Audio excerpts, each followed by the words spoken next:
सुमन जी। राधे राधे। राधे राधे महाराज जी। महाराज जी, मेरा प्रश्न है कि मैं लड्डू गोपाल की सेवा अब पुत्र भाव से 7 साल से करती हूँ। लेकिन परमात्मा भाव भी होना चाहिए। ये लाला है कौन? अखिल कोटि ब्रह्मांडों का ईश्वर परमात्मा श्री कृष्ण है। लड्डू गोपाल किसका प्रश्न है?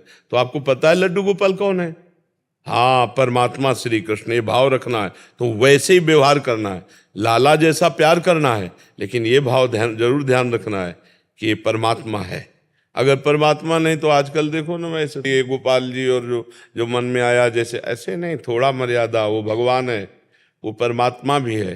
तुम्हारे भाव के लिए वो गोपाल जी है, लेकिन वो परमात्मा है, वैसे व्यवहार करना है। ऐसे नहीं, शास्त्र विरुद्ध आचरण करने वाला कभी भी भगवान को प्रसन्न नहीं कर सकता।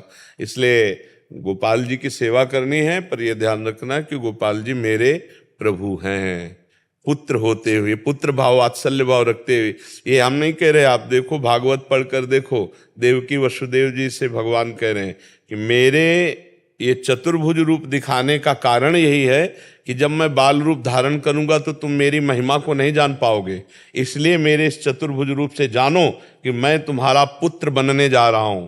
मैं परब्रह्म परमात्मा तुम्हारा पुत्र बनने जा रहा हूं। तो मुझ में ब्रह्म भाव और पुत्र भाव दोनों भाव रखना। देवकी वसुदेव जी को, और उन्होंने स्तुति भी की भगवान की। तो ये ध्यान रखना है कि गोपाल जी है कौन?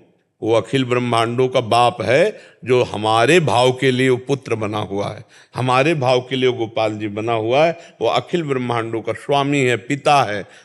और जब हम प्रभु से प्रेम करते हैं तो फिर पूरा प्रेम उन्हीं के प्रति आता है। तो तुम्हें माता च पिता, तुम्हें बंधुश्च सखा, तुम्हें विद्या द्रविणं, तुम्हें सर्वम मम देव देव। तो ये भाव जरूर रखना है कि लड्डू गोपाल जी केवल लड्डू गोपाल जी नहीं है, वो सारे जगत के स्वामी भी हैं।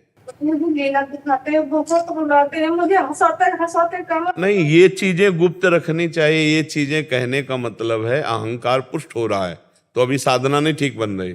ये किसने प्रश्न किया?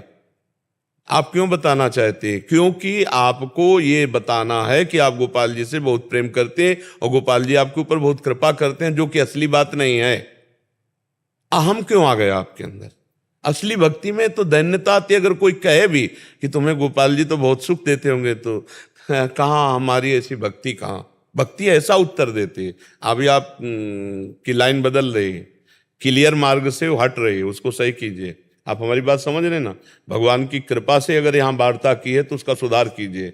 इस बात को आप ओपन क्यों कर रहे हैं? हमने प्रश्न नहीं किया और ये सुनना नहीं चाहते, आप क्यों ओपन कर रहे हैं? क्योंकि अहम ये बताना चाहता है कि मेरी भक्ति मेरे में आ गई है और रंग ला रही। जो कि भक्ति नहीं आई, अहम पुष्ट हो रहा है।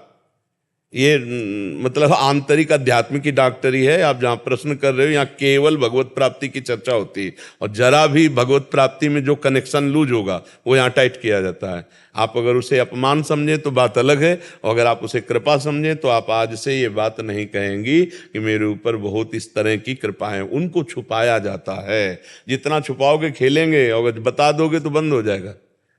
तो काहे को घाटा से है? हमारा लाला हमसे खेलता है, वो तो हमारी बात है। आप सोचो, अपने प्रभु को प्रीतम माने या पुत्र माने या कुछ, ऐसे ही आप अपने पुत्र को दुग्ध पान करा रहे हैं, आप मालिश कर रहे हैं, या ये किसी से व्याख्या करेंगी जाके? क्या अगर कहे जाएंगे तो बोले पगली अपने बच्चे की बात कहती है। तो अपने प्रभु के संबंध की बात, हम उनके दुलार की बात, उनकी कृपा की बात छुपाना है या छपाना है? आज छपाया जा रहा है। वो दूध पिला रहे हैं गोपाल जी को, तो पूरा वीडियो, पूरा पोस्टर सब बन रहा है। ये प्रेम नहीं, ये भक्ति नहीं, इसमें बड़ी हानि है। जो लोग ऐसा करते हैं समझ नहीं पा रहे। हम कुछ चीजें ठाकुर जी की दिखाएंगे आपको भक्ति बढ़ाने के लिए आपकी, लेकिन कुछ चीजें हैं जो हमारी पर्सनल है, हम नहीं दिखाएंगे। ठाकुर जी का स्नान करना, ठाकुर जी का श्रृंगार करना, ठाकुर जी का भोग लगाना, ठाकुर जी की दुलार लीला, ये नहीं दिखाएंगे। हम झूला झुला रहे हैं, हम श्रृंगार किए विराजमान है, हम आरती कर रहे हैं, इतना दिखा सकते हैं जिससे आपकी भक्ति बढ़े, आप उसका अनुसरण करें। वो भी आचार्य कोटि, गुरु कोटि के, तब साधारण को वो भी नहीं करनी चाहिए। अपने ठाकुर का प्रेम छुपाना चाहिए, जिस तभी भक्ति बढ़े। अनिर्वचनीयम प्रेम स्वरूपम। जिस दिन ठाकुर आपके साथ खेलेगा, कोई जानने की चेष्टा करेगा, आप नहीं जानने देंगे, आप छुपा जाएंगे, आप कसम खा जाएंगे कि नहीं, हम में कोई भगवत प्रेम नहीं है। हम में कोई ऐसा चमत्कार नहीं। आप रो के कहेंगे मुझ नीच के पास ऐसी कहाँ भक्ति है, जब असलियत में आ जाएगी। हमने असलियत सिद्धों को देखा है जो भगवान के प्रेम में मतवाले छुपा गए, पूरा का पूरा चैप्टर छुपा गए और दिखाई दे रहा है स्पष्ट कि भगवान के प्रेम के लक्षण। अपने लोग छोटी छोटी बातों को भगवान की ओपन करते हैं, अहंकार पुष्ट होता है, इससे भक्ति क्षीण हो जाती है। इसलिए इस पर सावधान, सब लोग सावधान रहें। भक्ति के भगवत संबंधी अनुभवों को छुपाया जाए, ना कि छपाया जाए। अगर हम छुपाएंगे तो हमारी भक्ति बढ़ेगी और अगर हम थोड़ा भी ओपन कर देंगे वहीं से रुक जाएगी। इसलिए शांत एकांत भाव से प्रभु को चाहे दोस्त मानो, चाहे पुत्र मानो, चाहे पति मानो, चाहे पिता मानो, चाहे स्वामी मानो, वो इतने करुणामय हैं, वो पूरे तैयार हैं सब कुछ बनने के लिए। हम उनको अपना माने बस, और जिसको हम अपना मानते हैं वो हम प्रदर्शन नहीं करते। अच्छा, एक सच्ची बात बताओ, अपने पुत्र को जब आप एकांत में पवाएंगे तो क्या आप वीडियो बना के दिखा सकते हैं किसी को? जब माँ अपने पुत्र को पवा रही हो भोजन और फिर अगर कोई वीडियो बनाने लगे तो लड़ पड़ेगी कि नहीं? ये बातें दिखाने की है कि हम अपने बच्चे को मलाई पवा रहे कि रोटी दाल पवा रहे, चुप। और वैसे ही हम अपने ठाकुर को पर्दा लगा के भोग लगाते ला कि कोई देख ल पावे, फिर हम इसको ओपन क्यों करते हैं? इसका मतलब हमारी भक्ति छपाने वाली है, छिपाने वाली नहीं है। और भक्ति होती छिपाने वाली, छपाने वाला वो सब नाटक हो जाता है। इसलिए बहुत सावधान रहा जाए तो इसी जन्म में गोपाल जी की कृपा से वास्तविक हमें सुख मिल जाएगा जो भगवत प्राप्ति है।